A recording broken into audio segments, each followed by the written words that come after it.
والوں کے لیے،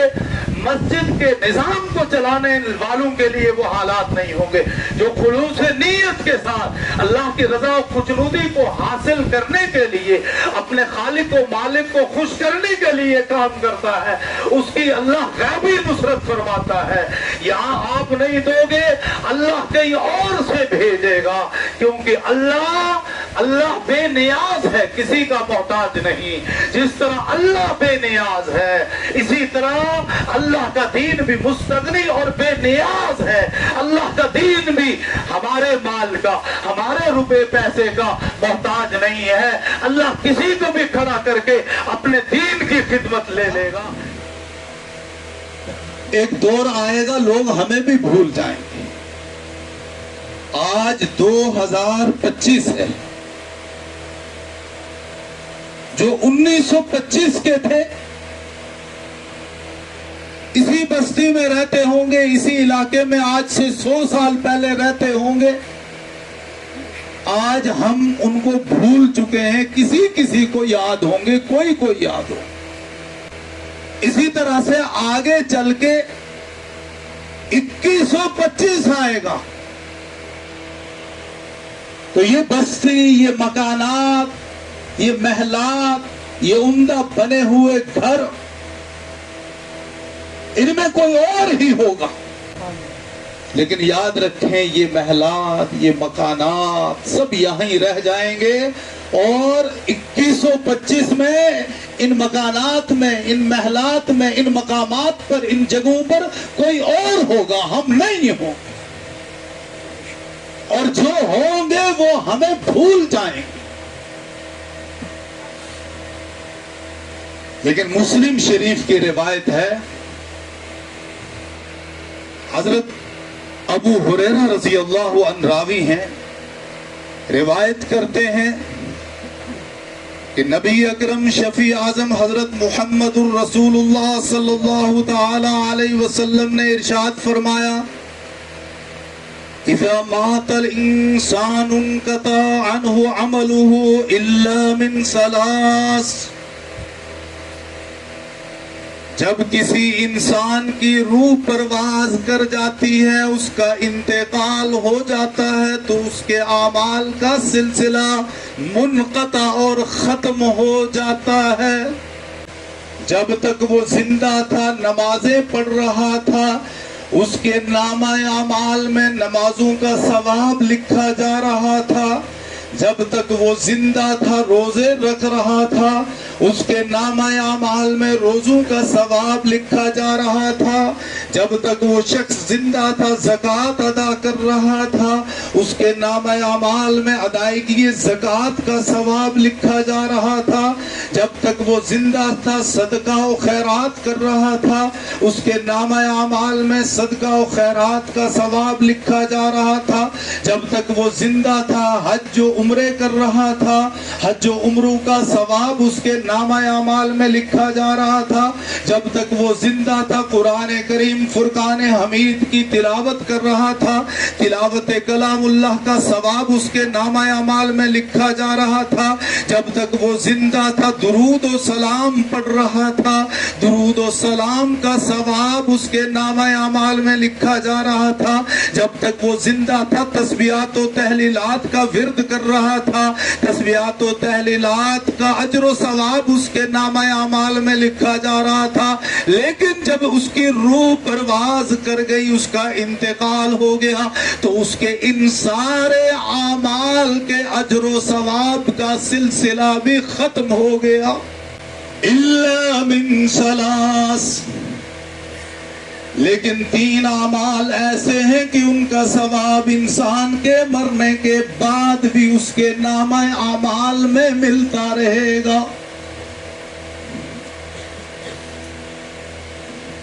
الا من صدقۃ جاریہ، ان میں سے پہلا عمل صدقہ جاریہ ہے۔ صدقہ جاریہ سے مراد یہ ہے، کسی جگہ مسجد تعمیر کروا دی، یا مسجد کی تعمیر چل رہی تھی، اس تعمیر مسجد میں اپنا اپنی وسعت اور حیثیت کے مطابق حصہ لے لیا یا اپنی حیثیت کے مطابق جو ممکن ہو سکا 100 50 1000 2000 5000 لاکھ 2 لاکھ رقم پیش کر دی، کہیں کنواں کھدوا دیا، پانی کی ٹینکی بنوا دی، درخت لگا دیا، راستہ بنا دیا، جب تک ان چیزوں سے لوگ استفادہ کرتے رہیں گے اس وقت تک اس کام کا آغاز کرنے والے اور کام کی ابتدا کرنے والے کے نامہ اعمال میں مسلسل اجر و ثواب لکھا جاتا رہے گا۔ لیکن اس جگہ پر مسجد اور درسگاہ قائم ہے، یہاں لوگ نمازیں پڑھ رہے ہیں، یہاں لوگ قرآن کی تعلیم کر رہے ہیں، یہاں بچوں کو تعلیم درسگاہ میں دی جا رہی ہے، یہاں قرآن کریم کی تلاوت ہو رہی ہے۔ جب تک اس مسجد میں نماز پڑھی جاتی رہے گی، جب تک اس درسگاہ میں قرآن پڑھا جاتا رہے گا، جن کے میں نے نام لیے ان کو بھی ثواب ملتا رہے گا۔ لوگوں نے بھی ابتدا کی، قربانیاں دی، ساتھ دیا، ان کے لیے یہ اعمال صدقہ جاریہ ہیں۔ جب میرے اور آپ کے آقا حضرت محمد الرسول اللہ صلی اللہ علیہ وسلم دشمنان اسلام کے ستائے ہوئے مکہ مکرمہ سے ہجرت فرما کر مدینہ منورہ پہنچے، حضرت ابو ایوب انصاری رضی اللہ عنہ کے گھر کے صحن میں آپ کی قصوہ اونٹنی بیٹھی، حضور نے فرمایا اب یہیں میرا قیام ہوگا۔ قیام فرمانے کے بعد نبی علیہ السلام نے جو مشورہ بلایا اس میں سب سے پہلا مشورہ یہ کیا کہ ہم اس مقام پر مدینہ منورہ میں اللہ کا گھر یعنی مسجد شریف تعمیر کریں گے۔ اپنے گھر کی فکر نہیں کی، اپنے لیے محل بنانے کی فکر نہیں کی، بلکہ اللہ کا گھر بنائیں گے۔ زمین کی تلاش ہوئی، 2 یتیم بچے جن کا نام سہل اور سہیل تھا، انہوں نے زمین وقف کر دی۔ نبی علیہ السلام کو فوراً خیال آیا کہ یہ یتیم بچے ہیں، یہ اسی پر گزر بسر کرتے تھے، لہذا انہوں نے یہ زمین وقف کر دی تو ان کا ذریعہ معاش کچھ نہیں رہے گا۔ ابو بکر صدیق رضی اللہ عنہ کو اشارہ کیا کہ آپ اس زمین کی قیمت ادا کر دیں، تو حضرت ابو بکر صدیق رضی اللہ عنہ نے فوراً اس وقت کے مطابق جو اس زمین کی قیمت بنتی تھی 10 دینار ادا کر دیے۔ تو نبی علیہ السلام نے اسی موقع پر فرمایا تھا دنیا میں مجھ پر جس نے بھی کوئی احسان کیا میں نے سب احسانات کرنے والوں کے احسانات کا بدلہ دنیا میں ہی چکا دیا، لیکن ابو بکر صدیق ایک ایسے شخص ہیں کہ ان کے احسانات کا بدلہ میں دنیا میں نہیں چکا سکا، لہذا میرا رب ہی ان کو دنیا میں اس کا بدلہ عطا فرمائے۔ اور ابو بکر صدیق سے مخاطب ہو کے حضور نے فرمایا کہ اے ابو بکر، اب اس مسجد میں جس کی زمین کی خریداری آپ نے کی ہے، جتنے لوگ بھی نماز پڑھیں گے، جتنے لوگ بھی تلاوت کریں گے، جتنے لوگ بھی قرآن کی تعلیم کریں گے، جتنے لوگ بھی یہاں اعمال صالحہ انجام دیں گے، ان سب کے اعمال کا ثواب صدقہ جاریہ کے طور پہ آپ کے نامہ اعمال میں لکھا جائے گا۔ اور اس وقت کی تاریخ کے مطابق مسجد نبوی کے اندر اور باہر کم و بیش 20 لاکھ لوگ بیک کے وقت نماز ادا کر سکتے، اور مسجد نبوی میں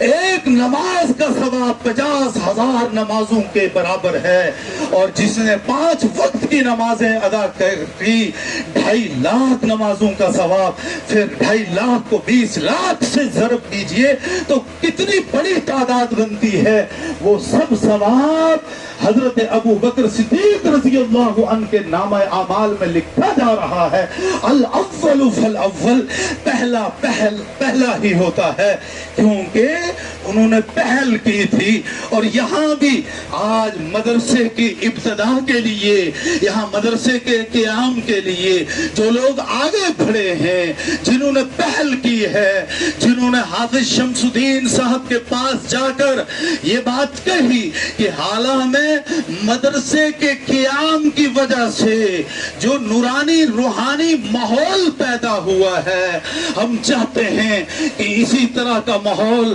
لیکڑی کے اندر بھی قائم ہو. اور جس طرح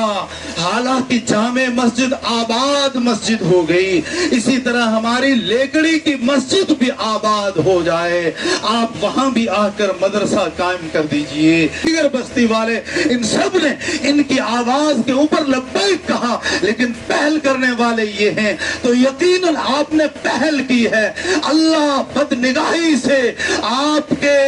اس علاقے کی, اس مسجد کی, اس درسگاہ کی حفاظت فرمائے اور اس قائم ہونے والے مدرسے کو قائم و دائم رکھے. اس کا فیض اس پورے علاقے اور اس کے اطراف و اکناف میں جاری فرمائے. یہ آپ لوگوں کے لیے صدقہ جاریہ ہے. حالہ میں پہنچ کر وہاں مدرسے کے نظام کو دیکھ کر, ان کے مدرسے کے تعلیم و تربیت کے نظام کو دیکھ کر طبیعت خوش ہو جاتی ہے, دل باغ باغ ہو جاتا ہے. اس لیے میں اللہ سے یہ امید رکھتا ہوں کہ جس طرح حالہ کے اندر ماحول قائم ہوا ہے, اسی طرح اللہ کے فضل و احسان سے اور لیکڑی اور اس کے اطراف و اکناف کے لوگوں کے تعاون کے ذریعے سے اس لیکڑی علاقے کے اندر بھی جو مدرسہ قائم کیا گیا ہے, اس مدرسے کی وجہ سے یہاں دینی اعتبار سے انقلاب برپا ہوگا. یہ دعا ہے. تو میں نے 3 چیزیں بتلائی تھی صدقہ جاریہ. ایک تو ان میں سے صدقہ جاریہ ہوا, الا من صدقۃ جاریہ او علم ينتفع به, یا ایسا علم سکھایا جائے جو نفع بخش ہو. اور نفع بخش علم صرف علم دین ہے اور کوئی علم نہیں. دین کا علم وہ علم ہے, قرآن و سنت اور شریعت کا علم وہ علم ہے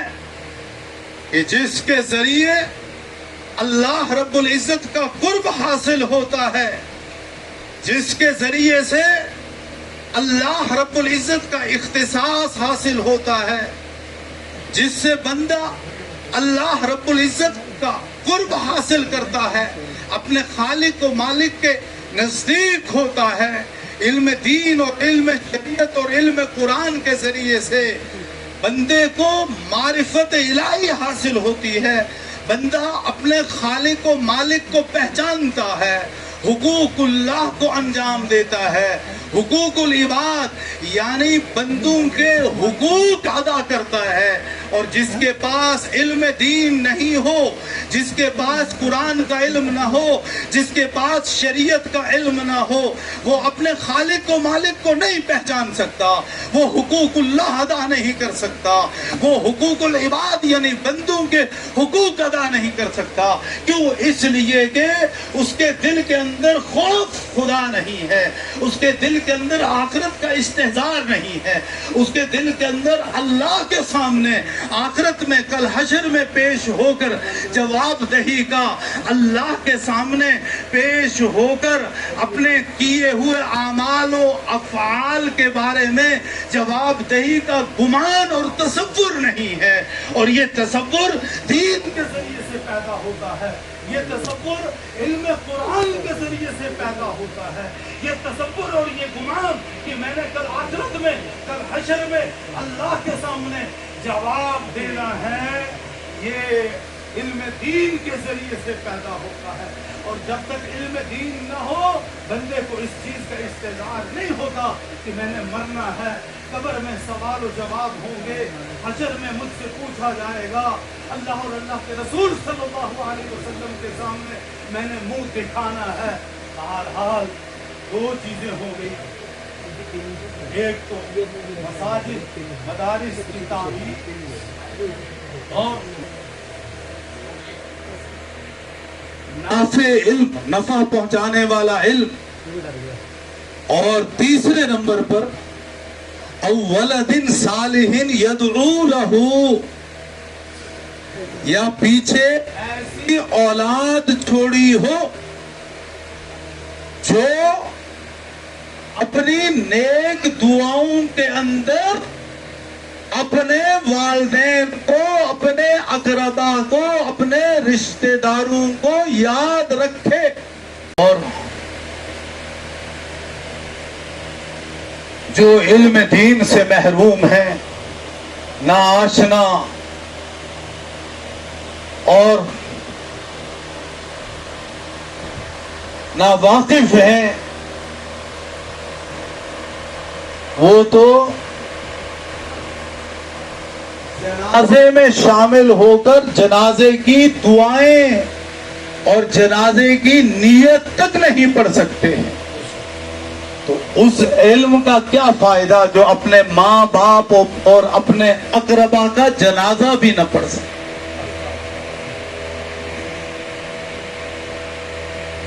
اور قرآن کی تعلیم دلاؤ گے،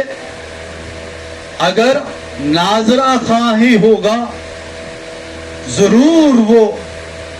اپنے والدین کو موقع بہ موقع اپنی دعاؤں کے اندر یاد رکھے۔ اگر بچے کو مبادیات دین کی بنیادی باتیں، نماز، روزہ، غسل، کفن، نکاح، جنازہ، یہ چیزیں ہی اگر سکھائی ہوں گی تو انشاءاللہ العزیز وہ ضرور مرنے کے بعد مفید اور کارگر ثابت۔ مظاہر حق مشکات شریف کی شرح ہے، اس میں ایک روایت لکھی ہے کہ ایک شخص نے خواب میں ایک قبرستان کو دیکھا، اس قبرستان کی قبریں پھٹی اور مردے اپنی اپنی قبروں میں سے باہر نکل آئے، اور سب مردے باہر نکل کر کچھ چننے لگے، لیکن ایک شخص کو دیکھا وہ اپنی قبر میں سے تو باہر نکل آیا، لیکن اطمینان سے باہر نکل کر بیٹھ گیا۔ اس خواب دیکھنے والے نے پوچھا کہ یہ مردے اپنی اپنی قبروں سے باہر نکل کر کیا چن رہے ہیں؟ تو اس شخص نے کہا، ہمارے اس قبرستان کے قریب سے ایک شخص کا گزر ہو رہا تھا، وہ کھڑا ہوا اور اس نے فاتحہ خوانی کی،